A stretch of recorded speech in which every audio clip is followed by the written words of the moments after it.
Life podcast, where we discuss the very real, enigmatic, mystical, and even paranormal things that happen to all of us every day. From near-death experiences to ghost encounters to the Mandela effect to UFOs, it's all open for discussion on the Mystic Life podcast. If you've had a strange encounter and want to be on the show, send an email to mystic@beastmodepops.com. So the reason I decided to start this podcast was because I kind of caught on while I was doing some research for, I actually do a fitness thing on YouTube as well. And I was doing some research on various fitness aspects, and I ran across one of these Mandela effect things. And a guy I work with at my day job had brought that up to me a few months ago. He had asked me when I remembered Mandela dying, and I said, well, he died back in the 80s, you know.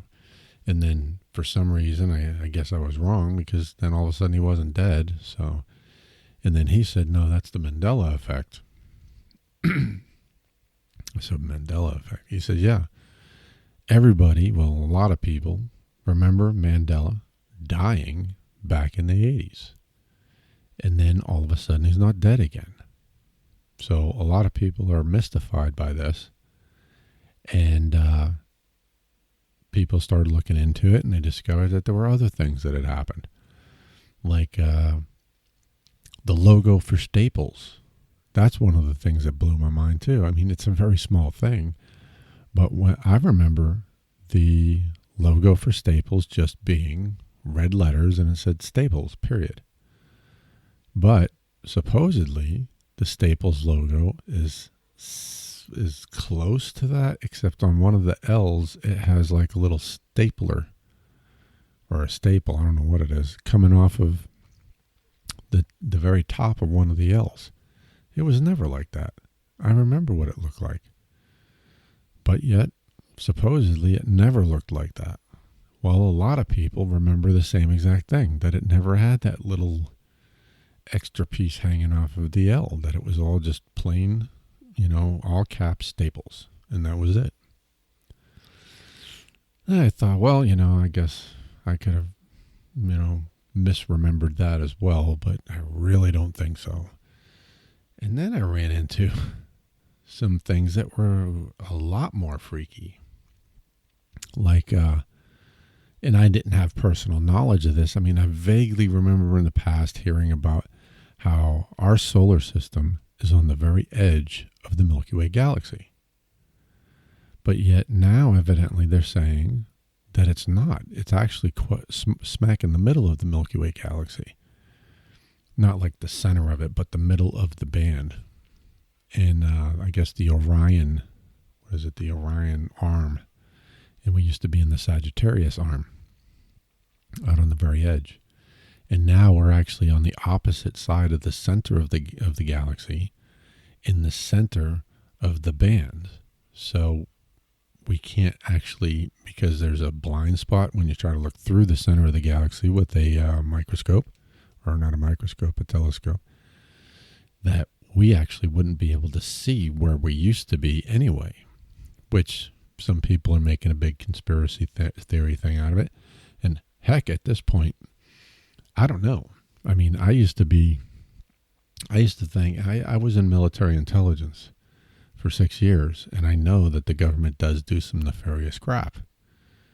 But, you know, some of the conspiracy theories that I've heard of, it's kind of over the top, I thought. But now, you know, with some of these things, this Mandela effect thing is just blowing my mind.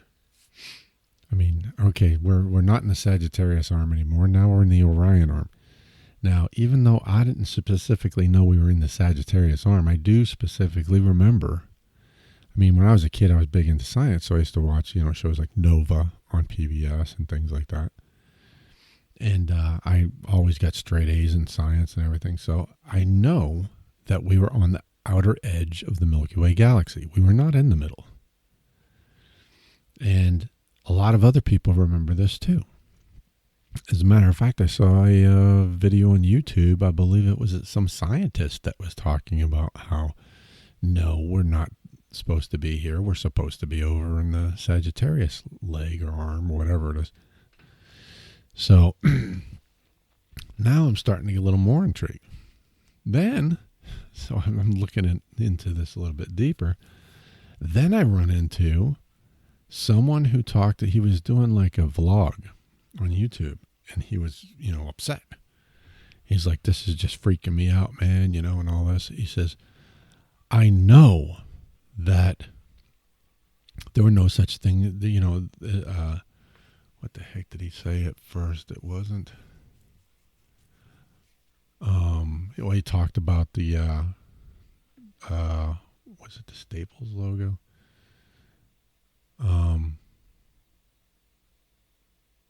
No, well, anyway, he talked about, he eventually got down to where he said something about Rainbow Mountains, and I'm like, oh, now this guy's off his rocker. Rainbow Mountains, I mean, now he's getting he must have been on an acid trip.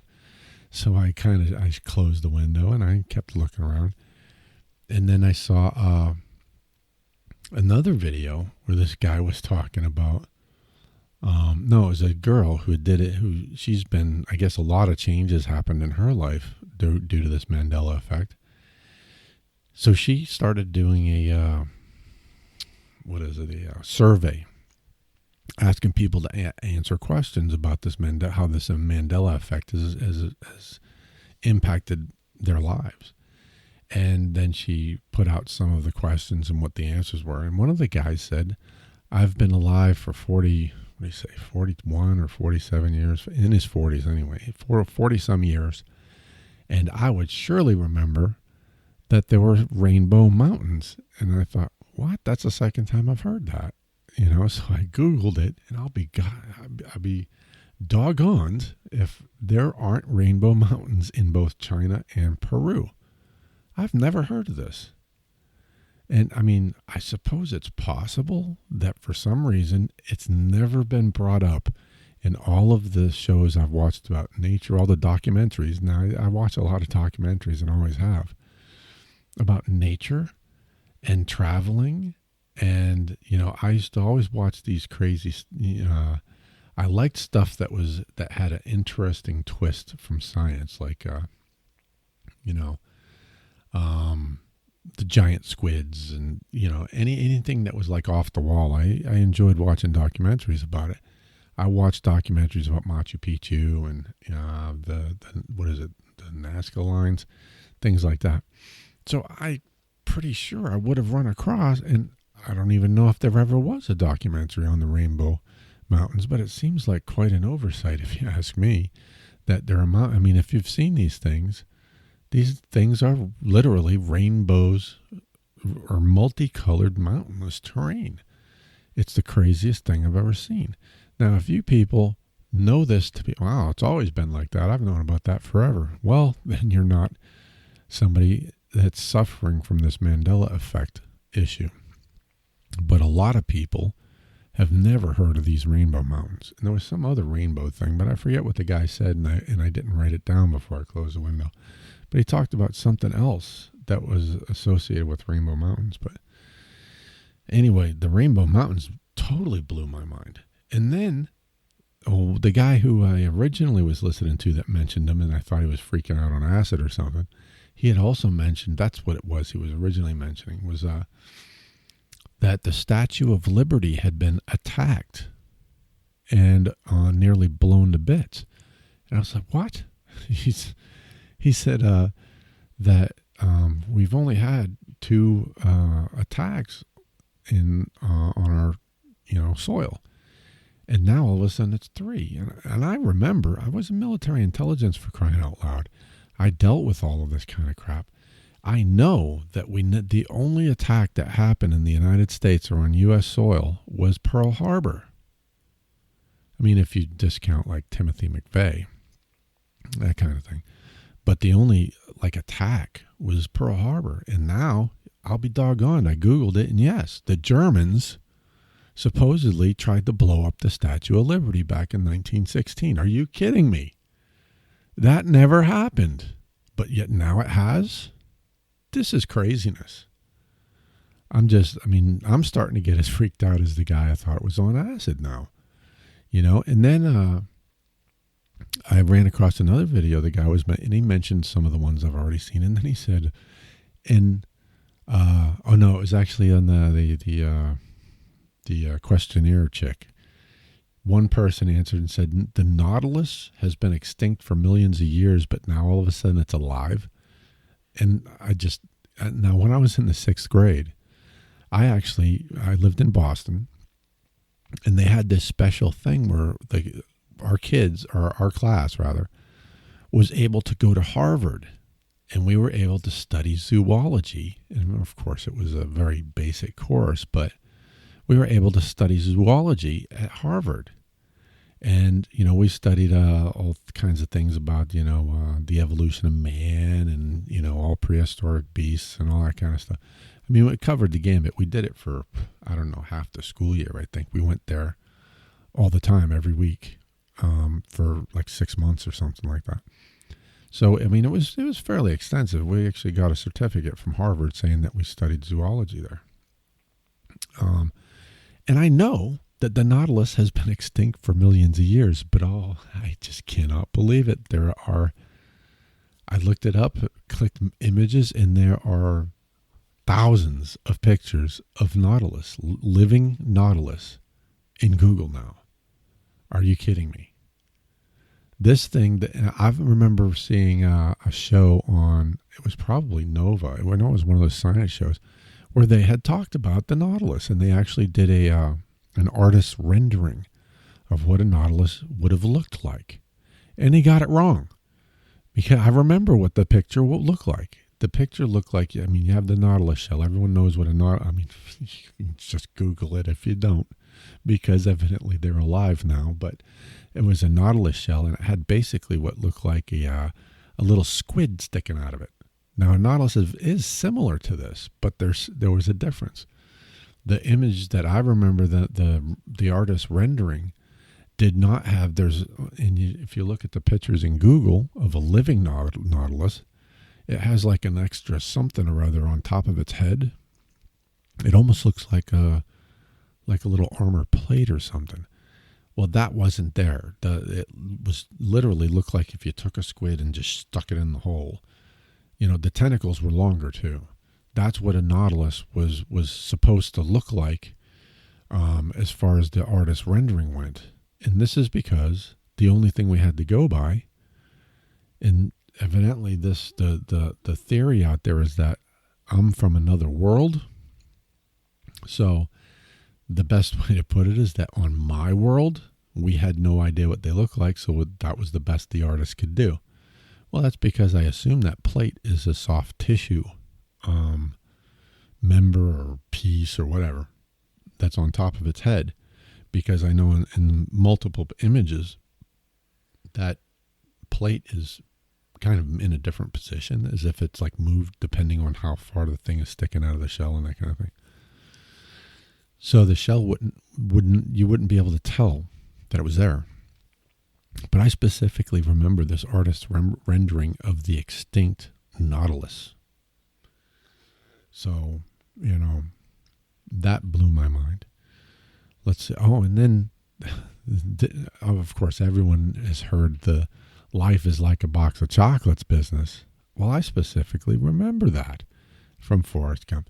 Not only that, I ran into a YouTube video where somebody had gotten a hold of some behind-the-scenes footage, and there was a different camera angle where the one that you usually see, and the one I guess is in the movie, is like almost overhead, a bird's eye view of Forrest sitting on the bench, talking to this black chick. And he says, life was like a box of chocolates. Well, that's not what he said in the movie when I watched it, on my world, I guess. And it's actually not the same camera angle I remember. I remember the camera angle that they showed as a behind-the-scenes camera angle where he was filmed from the side. Now, I don't recall, I can't say, and that's exactly when he said, I can't say that. I mean, they could have used that camera angle at one part of it and then switched to the bird's eye, and I don't remember that. But I specifically remember him saying life is like a box of chocolates, not life was like a box of chocolates. I used to say that to people all the time. I said, life is like a box of chocolates. I just can't believe I just said was. But, life is like, I used to try and imitate Forrest Gump, which I did badly. But, everybody did that right after that movie came out. Which is one of the reasons why so many people remember it was life is like a box of chocolates, not life was like a box of chocolates. And supposedly, there's one theory out there that all of this is due to, I don't know if it's CERN. I mean, there is a theory out there that CERN's responsible for the changes, but there was one, supposedly that some scientist went on a whistleblower site and he talked about how he is a member of the team that is actually responsible for these changes. And that supposedly they have altered our DNA. They have reprogrammed people, gave them false memories, covered up the fact that these changes have taken place, and that some of us are remembering the changes or what things were like before they were changed because there's a Neo in the machine, like a Neo from the Matrix who originally remembers everything and he's messed up the code somehow. I don't know if I put much into this theory, but like I said, my God, everything's turned upside down as it is. I don't know if I should throw anything out at this point. So I'm putting that out there as well, that supposedly there is a guy who messed up the system, the Matrix, and these scientists are trying to find him and they're trying to fix it. And that's why, I'm remembering things, well, all of us who are suffering from this Mandela effect, that's why we're remembering it. And he says that if we don't hold on to our memories, we will end up losing them and just become one of the other people who don't remember it the way that it was. So he's encouraging us to try and remember it because supposedly this guy is kind of against what's going on. But now this is also out there. He's a clone who they took his consciousness out of his body on Earth. And he's supposedly in another parallel dimension or something. And he's actually his consciousness has been put into a clone in this other dimension to work on this project. And I think he said that they have to work the project for 5 years and then they get put back on Earth in their bodies again. Now, honestly, I think that's bullshit. Sorry for my language, but I think it's crap. I really do. I mean, like I said, everything else is turned upside down. I shouldn't throw it out, but did the guy supposedly is for 5 years and then he's going to be put back? Where's his body? Is he in a coma in a hospital somewhere? And then all of a sudden he's going to wake up one day and say, all right, I'm back. And then some of the things he said were typical avoiding of questions kind of thing, where he talking riddles almost, and I don't know, I didn't put much into what he said. However, I've included it. There you go. Y'all can look into it if you want to. It's on a YouTube video. I don't know the video. If I run across it again, I'll update the description on my blog, and so that you can look at it. But anyway, the reason I brought that up was because just a minute ago when I was imitating Forrest Gump, I said life was like a box of chocolate. It was the first time I did the imitation. And for a second there, I thought, oh my God, maybe I'm actually being pulled into the Matrix, maybe the programming tried to work on me there, but I don't know. Because it was a little weird that I said life was, because I know it was life is, not life was. Anyway, so in addition to that, the Forrest Gump, there's also the woman who played his mother. On my world, her name is, I don't know which way to say it, but Sally Fields with an S. On this world, her name is Sally Field, no S. Are you kidding me? You know, I know her name was Sally Fields. I've had a crush on her since I was like 8 years old or 9 years old when she was in The Flying Nun. I mean, I've a major crush for her, on her. So I have followed her, you know, and then when she was in Smokey and the Bandit, you know, I was a little older and my crush became a lustful crush. You know, I mean, I know her name was Sally Fields, not Sally Field. That's just crazy. Okay, let me just pause this and look at something here real quick. Oh, the magic of editing. That didn't take long. There was also on my world, Charles Lindbergh's baby was never found. But on this world, I actually looked up one of the old documentaries about him from the History Channel, because I thought, well, maybe because some people have been able to find remnants of the way things used to be, or the way we remember it, by looking at other sources. So I thought, well, maybe I'll check out this. I remember because I watched this History Channel documentary. Well, actually, I don't think. Yeah, I don't know if it was the same one. It didn't seem like it was the same exact one, but I knew that they had done one. And anyway, I looked it up, and it was still, you know, he was found. Well, he was found 10 weeks later, and after he was kidnapped, and he was found close to their home, and supposedly he was dead from the time he was taken. Whoever took him killed him right then and there, and just took his dead body out of the house. And Lindbergh paid him off his $50,000, and then, you know, they didn't. His kid was obviously not returned, or the guy just vanished that he paid off. And then a couple of weeks later, they end up finding the kid near the house. And I thought, well, I know that he was never found. And the fact that in part of the documentary, they talked about how this was like, because Lindbergh was the most famous man in the world. This was the biggest manhunt in history, trying to find this kid and trying to find the guy who took the kid. You would think that they would have looked near his house, but yet that's where they found the kid's dead body, was near the house. So when I think, well, I know on our world he was never found.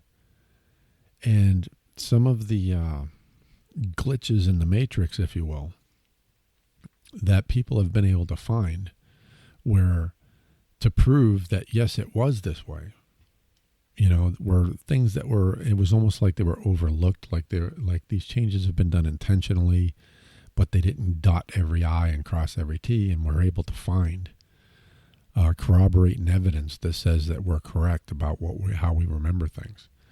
Well, this fact that this guy or this kid was found a couple of weeks later near the house after this massive search was done, to me seems like a glitch in the matrix, because I would have thought they would have found the kid.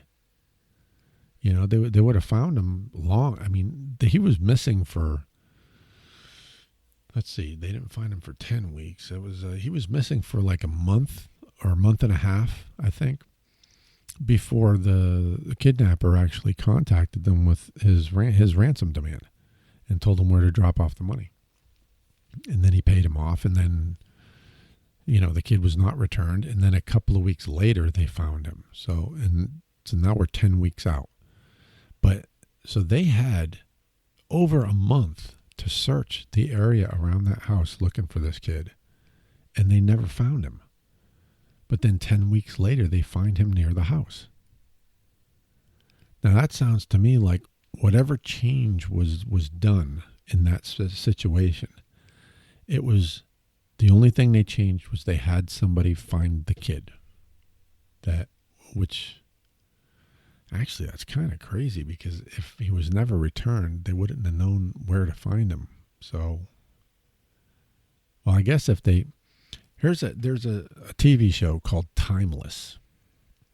And, you know, when I was looking at all this Mandela stuff, that's what it reminded me of, because this is very similar to the storyline in Timeless. And I know that the government, when they're trying to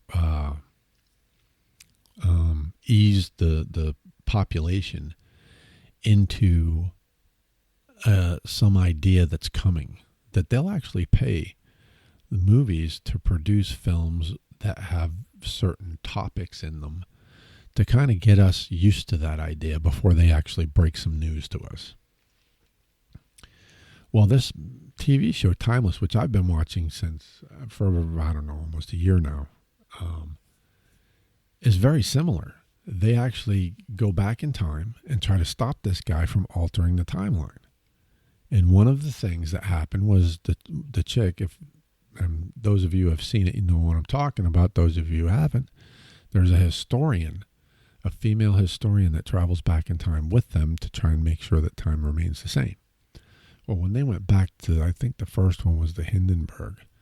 They went back to the Hindenburg. The guy stopped the Hindenburg from blowing up when it landed, and then it planted a bomb on it for when it went back to Europe. Well, that changed her life. When she returned, her younger sister was never born. So, little things like that. Well, it was a big thing for her, but you know what I'm saying? The ripples through time. That's kind of what all of this, well, I mean, you can't really call it anything else when you're talking about Lindbergh's kid was found, and he really was never found in my world or my timeline or whatever the heck it is.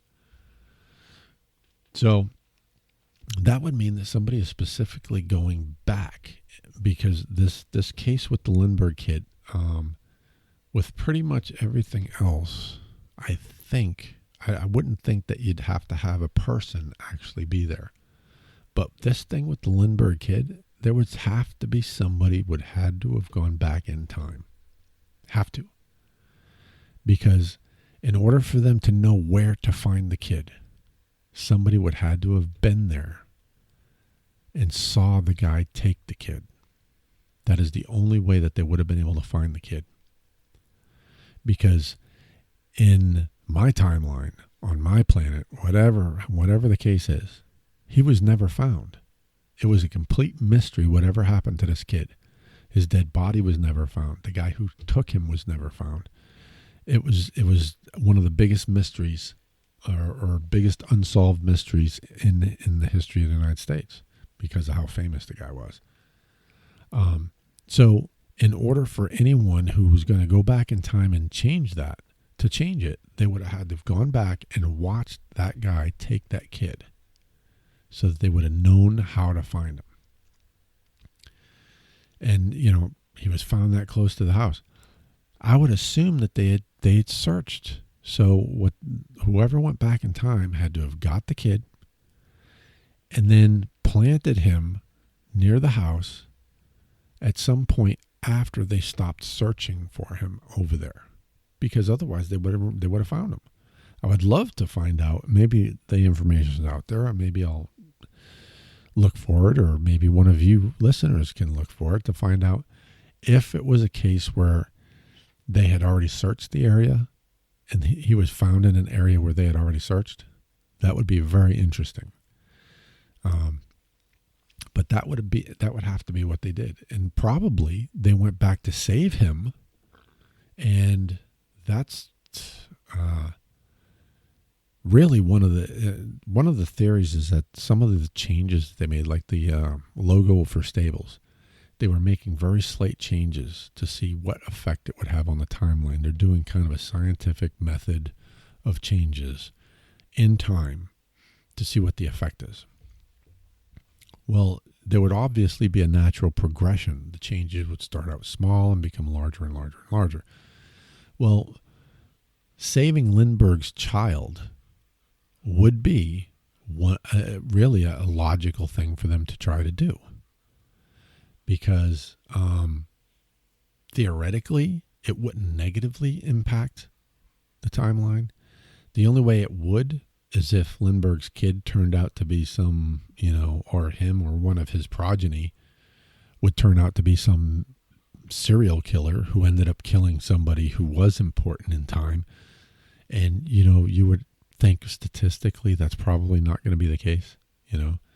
So he might have some effect on the timeline, and they probably would want to know what kind of effect would he have on the timeline if we just save somebody who basically you just have another person on the planet who's adding, more to the DNA pool, and he's, rich, and, he might be a CEO of a company or something, that kind of thing. That would have ripples in time, but it wouldn't be anything I wouldn't think. I mean, when I'm thinking about it, I wouldn't think it would be anything that negative.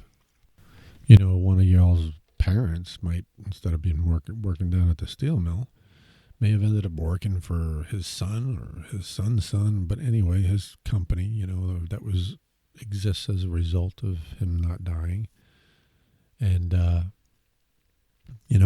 that would probably change a couple of lives, make lives better or maybe worse, who knows. But it would not have, it would not destroy the human race, you know what I'm saying? So I could see them going back there and saving Lindbergh's baby as an experiment.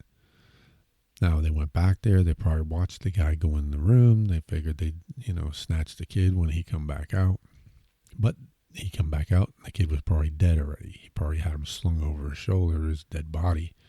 And they said, well, what the heck? We can't do anything about this now. So they did the next best thing, and they just planted his body out there where it could be found. It makes perfect sense to me. For the most part, other than the Lindbergh kid, the changes were all kind of small, like spelling or little word changes. Like the spelling of the spice turmeric. I remember that it being turmeric, and then I went out to get some the other day, and I was looking for it, and I looked at T's, in the spice rack at Walmart, and I saw T-U-R. I said, well, that's not it, and I kept looking. I didn't read the whole word, and I'm like, well, where the heck is turmeric? Why wouldn't they have turmeric? Turmeric's used in a lot of stuff. So I started reading again, and then I got to the T-U-R, and I went and I read the whole thing. I said, turmeric? I don't remember it being turmeric. But yeah, turmeric, which used to be T-U-M, what is it, T-U-M-E-R-I-C, is now T-U-R, turmeric, T-U-R-M-E-R-I-C, which is, it doesn't even sound right. What, turmeric?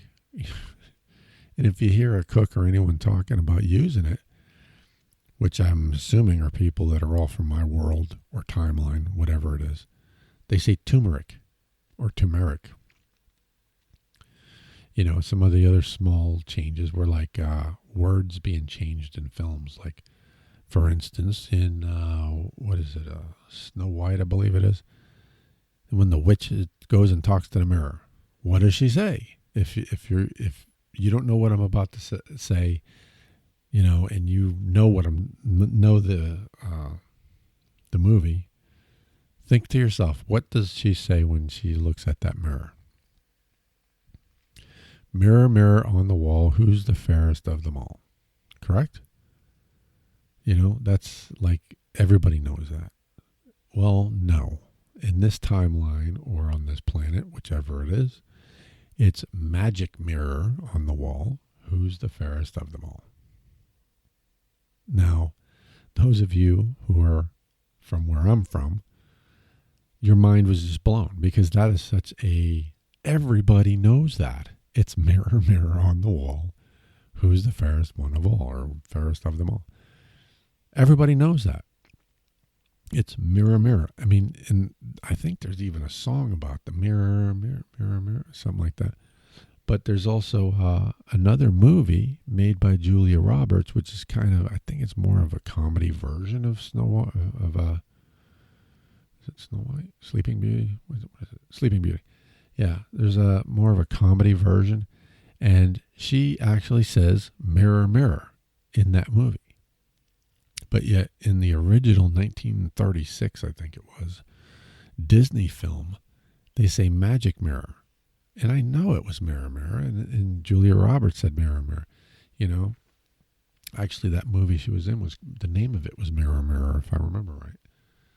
And then there's the one big iconic film for all nerds on the planet. Well, on my planet, I guess. I don't know what this deal was here. Darth Vader. When he's talking to Luke, what does he say in the first film? What does he say when Luke's out there and his hand's been cut off? Or is it the second film? I don't remember if it was the first or second. It's the first film. Yeah. What does he say? And Darth Vader wants him to come over to the dark side. And he says, "You killed my father." And he says, "Luke, I am your father." Right? No, not here. Here he says, "No, I am your father." Are you kidding me? You know, and then you can look at interview footage of what is going on with my mind. His name went right out of my head. Hold on. James Earl Jones. Yeah. You can look at, there's some video footage of him at two different interviews years apart where he's talking about that line. And he's talking about when he read it in the scripts. He said, "When I read, 'Luke, I am your father,' I thought, well, that's crazy. How are they going to pull that off?" So he remembers reading the script and it said, "Luke, I am your father." But yet in the movie, it's, "No, I am your father." And then, of course, he said a similar thing in another interview. So that's twice and he's the guy who said the line in the movie. Twice he said, "It's Luke, I am your father." So that's one of the ways, people have been able to verify that this is what it was. Because why would he remember saying it that way if that's not the way it was said? But then that begs the question, then how does it say that in the movie? Because, that would mean that, I don't know how it is here, but on my planet, in my timeline, there have always been these speculations and theories in movies and, in reality about how time travel would work. You get paradoxes and I don't know, other crap, that things, how you can mess up time, right? And one of the things was, well, you could never go back and kill your grandfather because then you wouldn't exist. And if you didn't exist, your grandfather wouldn't die. It's a paradox. You can't have that happen. And really, you couldn't do anything because if you wanted to go back and kill Hitler, sure, you go back, you shoot him. Well, then you would never have gone back to shoot him because he would have been dead. So it's a paradox. So then James Earl Jones, and then the other thing is, once something does get changed in time, if you were to travel back in time and make a change and travel back to where you're from, forward in time, that nobody else except you, and maybe even not you, that's there. The jury's out on that one too, or was, that you might not even remember. Now in this show, Timeless, I talked about, they do remember. But you might do whatever you do in the past and either immediately or on your way back forget what that was. And, you, like everybody else, would never even have known because it was changed in time. But in any case, regardless of whether the person who went back in time remembers or not, the other people who are in the future would not remember that fact. So if you went back in time and, changed the logo of Staples so that it had a little staple on the top of the L, when you went back to the future and said, well, what do you think of the change to the Staples logo? They said, what are you talking about? It's always looked like that. They would not remember what it looked like before. So how does James Earl Jones not, so he had to have said the line in the past.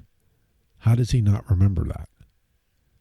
Did somebody else go back in time and go into the editing room and overdub what he said when he said Luke, and they said no, and then that was their whole mission. They went back in time just to say no on that video, on that movie, and then they went back forward in time again. because evidently James Earl Jones isn't the one who said it, because he remembers saying Luke. Or are we talking about two different James Earl Jones? One did say it, and the one that's here now didn't say it. And then if that's the case, where did the other James Earl Jones go? Is he back on our planet or in our timeline? Did we switch positions with him? Which goes into a whole other thing about this Mandela effect. If that's what it is, if we're swapping, if we've come from an Earth that was in the Sagittarius spiral or swirl or leg or whatever, and we've somehow been teleported or whatever to this Earth that's in the Orion leg, then where did the me that was here before go?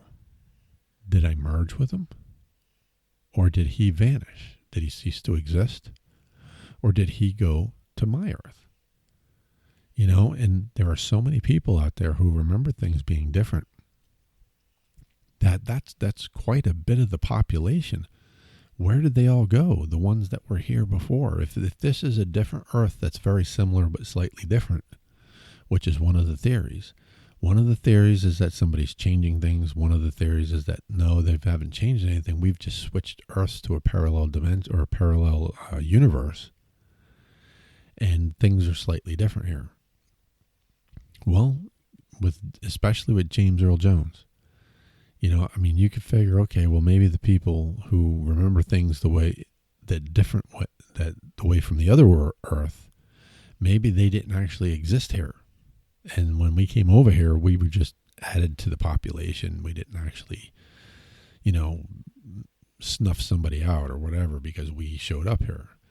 But in the case of James Earl Jones, that right there is proof that there was another James Earl Jones that did the movie that we can see right now. The one where he says, "No, I am your father." That was not the same James Earl Jones that was in these interviews, and presumably the one that's actually walking around right now is not that same James Earl Jones who did the Star Wars movie that you can see here and now. It's a different one. So where did he go? And that would mean that all of us have replaced somebody or displaced somebody who actually lived on this planet or in this timeline. So where did they go? Did they cease to exist? Or did they replace us in the other timeline, on the other planet, in the other parallel universe? What happened? Obviously, we didn't merge because we'd have their memories too, right? We wouldn't remember, that Sally Field's name was Sally Field. We would probably remember it both ways. Or we would remember it the other way. We would not overwrite. We wouldn't overwrite their memory with our memory, because why? Their memory would have equal priority or precedence to ours. So, although maybe that's it. Maybe we have mixed, and some of the things that are changed we don't remember because we merged with them. Who knows? It's freaky stuff. And if you want to come on the show and talk about some of there was a woman who talked about how her husband is not the same. Now that is just freaky. And it's not really, it is her husband, but he doesn't remember some of the things she can remember. And one of them was, he was the kind of guy who there were certain things stories he would tell all the time, over and over and over again. And one of them she knew by heart because he told it over and over and over again throughout the years. And she happened to bring that topic up, and expected him to go into his story that he always told.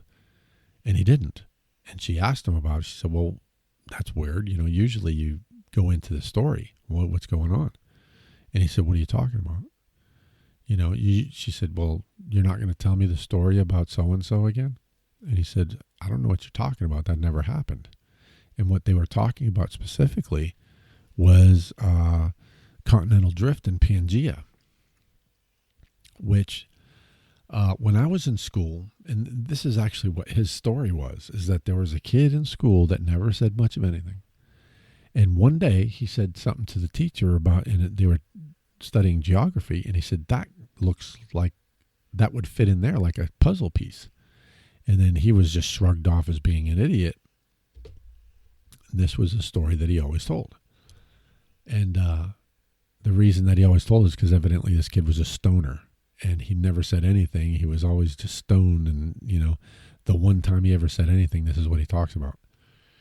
And this time the guy never mentioned the story. And she asked him, and he said, what are you talking about? I've always known about Pangea and the continental drift. She said, no, you didn't, because we've always talked about it, how it was just recently accepted in that. And he said, no, it's always been. Since I was in elementary school, it's always been like that. And so she got freaked out because she knows this is not her husband. What else isn't he remembering? What else does he remember differently than her? You know, because literally it's like he's the same guy, but yet he's not. Because, you know, you live a life together, you have memories together. He doesn't have the same memories as her anymore. That makes him a different person. But anyway, I remember I actually was like the stoner kid. I actually brought that same thing up. I'm a lot older than that kid was, I guess, about 10 years or so. But I remember bringing that up in geography or whatever. I think it was in elementary school, so we didn't have go to different classes. But when we were learning that subject, I brought up, I said, well, why, you know, South America looks like it would fit right there in Africa like a puzzle piece. And I was, it's just a coincidence. It just looks like that. And basically I was shrugged off like the other kid was. So later on, talking years later, I was, you know, that was elementary school. And then when I was a teenager and I was reading science magazines, like I said earlier, I ran across one where they talked about continental drift, and that scientists are theorizing that at one point in the past, all of the land masses were much closer together and maybe even have been touching each other, and that they have slowly drifted apart as the Earth's mantle kind of floats on lava, that they had floated apart. And I was like, oh yeah, I felt vindicated. Oh yeah. Well, here about the last, I don't know, I think 5 years is probably the max. Within the last 5 years, I've watched other documentaries where they have brought up, I've heard them mention the word Pangea, and in the context of what the sentence they were using it in, I was like, well, that sounds like they're talking about a you know, some island or something that vanished, that existed, you know, thousands or millions of years ago. So I always kind of blew it off. You know, kind of like Atlantis, you know, the mystery of Atlantis vanishing, that it sunk into the ocean. I figured, well, maybe it's another word for Atlantis, you know, or maybe it's another landmass like Atlantis. That's just kind of what I figured. So I never gave it a second thought because they just mentioned it in passing, and we're never actually talking about Pangea itself. So I ran across another video on YouTube where the guy had said something about,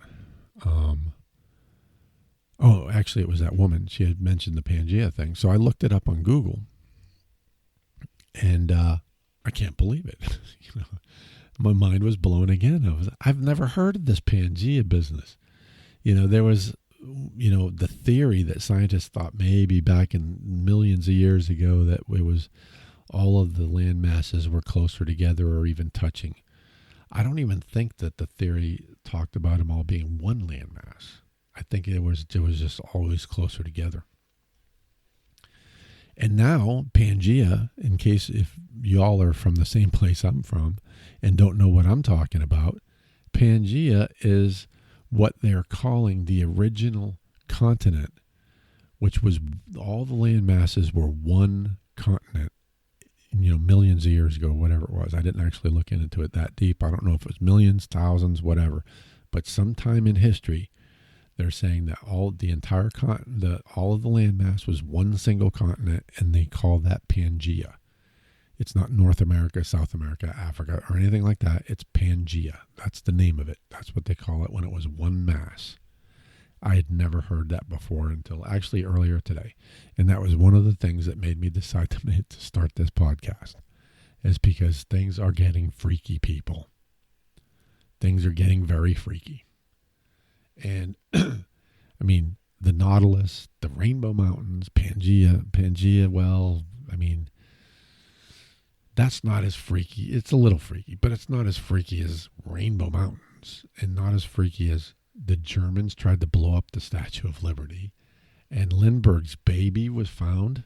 I mean, these things are stuff that were ingrained in my memory, that nobody ever touched the Statue of Liberty. We've only ever had one attack on U.S. soil, and that was Pearl Harbor. I was in military intelligence. We studied this stuff. This was stuff that we went over when we were in Intel school.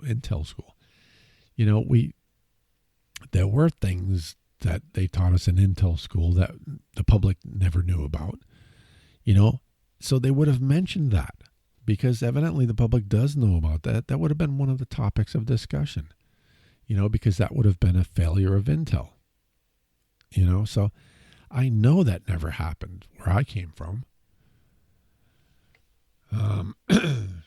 It's craziness. And I'm sure I'm forgetting something else that was totally freaky, because I've been looking at this stuff. I stayed up late last night because I got so into it and couldn't believe the stuff I was running across, which is why I'm sounding a little hoarse right now. Didn't get much sleep.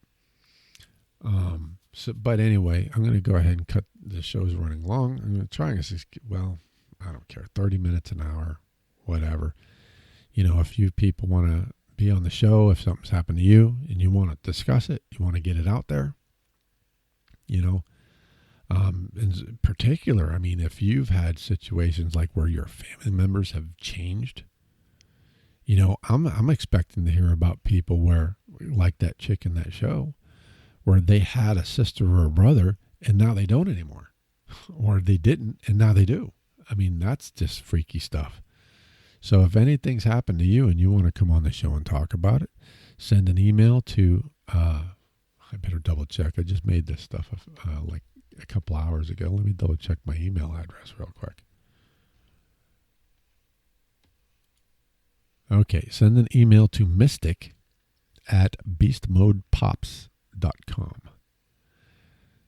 And we'll get you on the show and we'll talk about this freaky business, you know. Crazy stuff. So anyway, I'll probably put this on my my YouTube channel as well. Maybe I'll make a new one. I don't know, but I'll put it out there for people. So if you're listening to this on YouTube, people, you know, go ahead and hit the like button or the not like button, whatever you want to do. Subscribe. Comment below. Share it with other people. You know, you're free to choose whatever you want to do. But until the next show, y'all take it easy. We lose ourselves in the spirit of things. We lose our sight when we put our trust in things of this material world, of things that fade away. Let me keep coming back, keep coming back, keep coming back, keep coming back, keep coming back, keep coming back, keep coming back, keep coming back, keep coming back, keep coming back, keep coming back.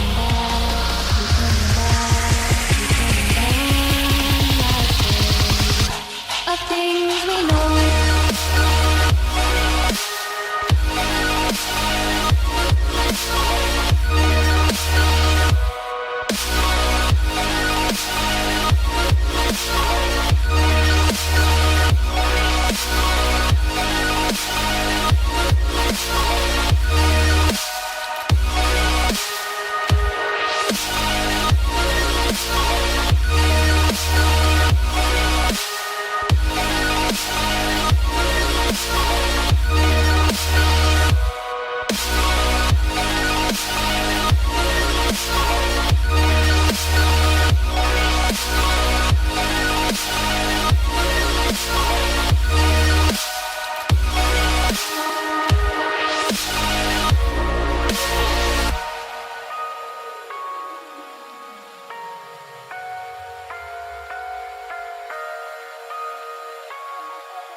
our sight when we put our trust in things of this material world, where things are fading.